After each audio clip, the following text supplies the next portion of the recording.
Hello guys, this is me Lokman Khan and today we discuss about adrenergic agonist. In pharmacology we use two terms. One is agonist and the another one is antagonist. Agonist is used for the stimulation and antagonist is used for the inhibition. So, adrenergic agonists are used for the stimulation of adrenergic nervous system. So, adrenergic agonists are classified on the basis of chemical nature into two types, catecholamine and non-catecholamine. Catecholamine will be metabolized by gastrointestinal tract enzyme, while non-catecholamine cannot be metabolized by gastrointestinal tract enzyme. Catecholamine will not be taken orally, while non-catecholamine can be taken orally.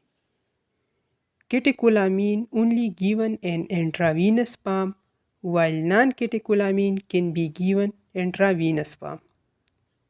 Catecholamine having short half-life in minutes, while non-catecholamine having long half-life in hours.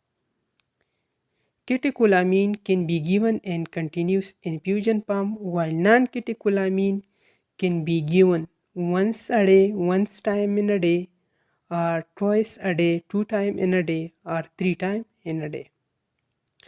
Catecholamine will not cross blood-brain barrier, while non-catecholamine can cross blood-brain barrier. So, catecholamine include dopamine, isoproterenol, non-epinephrine or non-adrenaline, and epinephrine. And simple formula used for remembering catecholamine is DINE, D-D-I-N-E, D-D-I-N-E. While non-catecholamine include phenylephrine, methoxamine, clonidine, methyl non-epinephrine, salbutamol, salmeterol, metoprolol, albuterol, ritodrine, terbutaline.